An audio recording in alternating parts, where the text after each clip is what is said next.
تم جو کرنا چاہتے ہو کرو، برابر ہے ہر چیز. کیا تم چھپ جاؤ، ظاہر ہو جاؤ، آہستہ بولو، تیز بولو، روشنی ہو، اندھیرا ہو، ہمارے لیے سب کچھ. ابھی لائٹ جل رہی ہے، ہم ایک دوسرے کو دیکھ رہے ہیں. لائٹ بند ہو جائے ہم ایک دوسرے کو دیکھ نہیں پائیں گے. ہم محتاج ہیں، بشر محتاج ہے، مخلوق محتاج ہے. مخلوق نہیں دیکھ سکتی اگر روشنی نہ ہو. ٹھیک ہے، وہ کرامت ہوتی ہے، معجزہ ہوتا ہے کچھ دیکھ لیا جائے، لیکن وہ اللہ کی طرف سے عطا کردہ ہوتا ہے. لیکن کوئی آہستہ بولے، تیز بولے، مخلوق نہیں سن سکتی.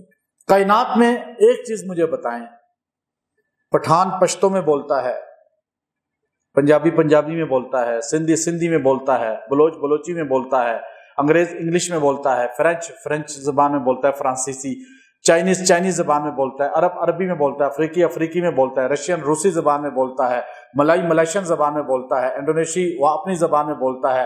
کائنات کی اتنی زبانیں، کیا کوئی اللہ کے علاوہ ہے جو ساری زبانیں جانتا ہو؟ آپ بتائیں مجھے. پھر ساروں کے کون سنتا ہے؟ اللہ کے علاوہ کوئی سن سکتا ہے؟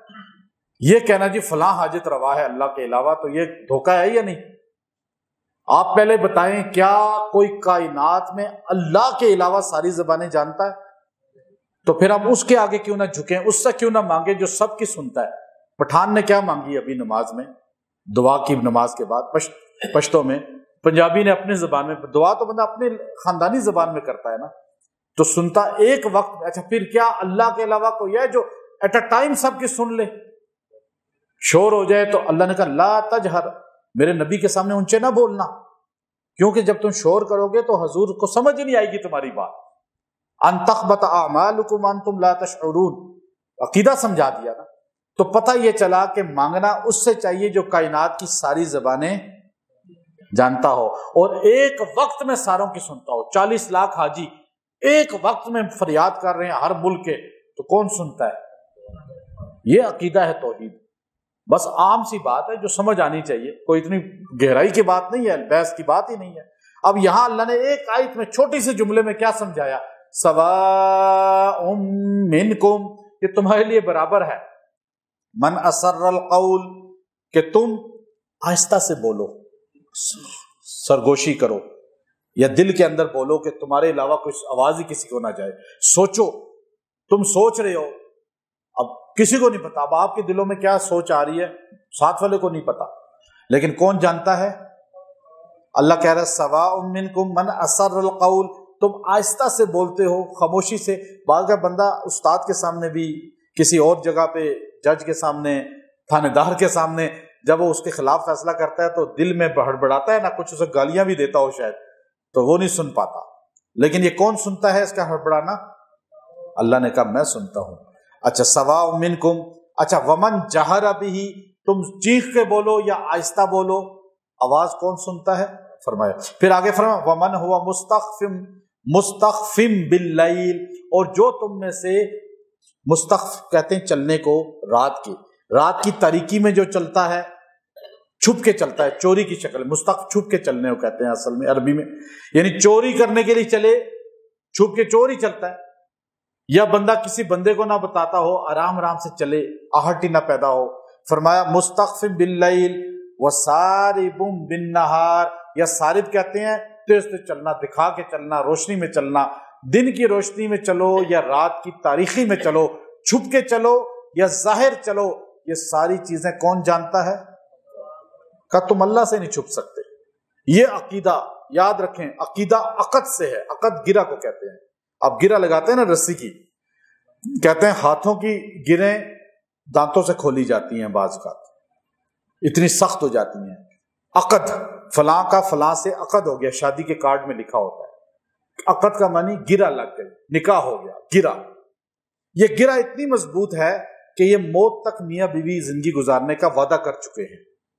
اب ایک جملہ ان کا گرہ توڑ دے گا جو لفظ طلاق ہے، ورنہ یہ گرہ بند گئی. اب ہر چیز آپس میں اللہ نے ان کو نعمتیں دے دی، کتنی راحت دے دی میاں بیوی کے رشتے میں ایک گرہ پر. بندہ جب کہتا ہے نا لا الہ الا اللہ محمد الرسول اللہ، گرہ لگ گئی اللہ سے. عقیدہ، عقد جڑ گیا کہ میں نے اللہ سے ایک وعدہ کیا ہے، قبول ہے، قبول بھی ایک گرہ ہے نا، عقد ہے، یہاں لا الہ الا اللہ بھی ایک گرہ ہے۔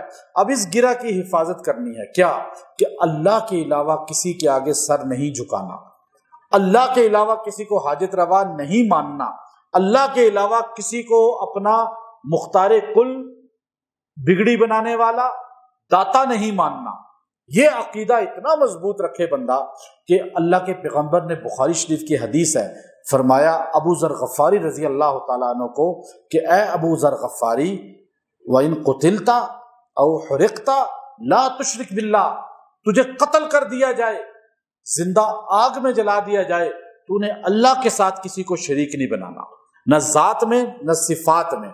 یہ کتنی چھوٹے سے جملے ہیں بات کی۔ وَإِن قُتِلْتَ، اب آپ کو قتل تو کوئی نہیں کر سکتا، آپ کیوں پھر شرک کر رہے ہیں؟ آپ اتنا اگر کوئی قتل بھی کرے پھر بھی اللہ کے ساتھ شریک نہیں بنانا۔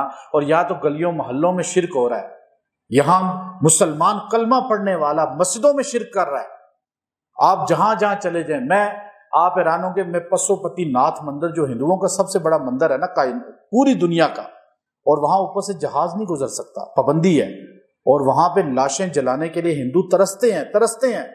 وہاں کے پنڈتوں نے مجھے یوں لائن پہ بیچ میں بٹھایا، نیپال میں یوں بیچ میں، تو میں نے وہاں توحید پہ بیان کیا، اشعار بھی سنائے، تو میں نے کہا دیکھو ہم دفناتے ہیں اور ہم اللہ کے علاوہ کسی آگے نہیں جھکتے، ہمارے نبی کی تعلیم ہے، اور ساری بات میں نے کی۔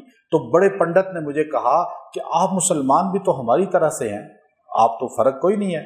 میں نے کہا کیونکہ ہم نے دیکھا ہے کہ آپ قبروں پہ سجدہ کرتے ہیں تو ہم بت کے آگے سجدہ کرتے ہیں، فرق کیا ہے ہم نے؟ جب اس نے یہ جملہ کہا تو میں نے اپنے ساتھ والوں سے کہا کہ اب بتاؤ اس کو کیا جواب دوں؟ میں کہوں کہ وہ مسلمان نہیں ہے تو پھر تو ہمارے مسلمان ایک بڑی تعداد نکل جاتی ہے دائرہ اسلام سے۔ اب میں اسے کہہ سکتا تھا کہ وہ مسلمان ہے، میں نے کہا جی ہاں وہ ہم ہی ہیں، پھر کیا ہوتا؟ اگر میں کہتا ہوں کہ ہاں ہم ہی ہیں پھر بھی ہمارا گزارا نہیں، اور اگر ہم کہتے ہیں کہ وہ ہم میں سے نہیں پھر بھی ہمارا گزارا نہیں۔ اب ہم نفی بھی نہیں کر سکتے اور ہاں بھی، کیونکہ ایک بڑی تعداد کر رہی ہے یہ کام نہیں کر رہی۔ تو وہ کہتے ہیں ہم کھڑے کو پوچھتے ہیں، آپ پڑی کو پوچھتے ہیں، گویا کہ کہہ رہا ہے وہ۔ تو اس لیے عقیدہ مضبوط کریں، اور کائنات کے تمام کافروں کو اسلام میں آنے کا رکاوٹ نہ بنے کہ ہماری ان چیزوں کو دیکھ کے وہ بھی کہتے ہیں کہ جو مسلمان اور ہم میں فرق کیا ہے۔ اللہ ہمیں سمجھ دے۔ وآخر دعوانا ان الحمد للہ رب العالمین۔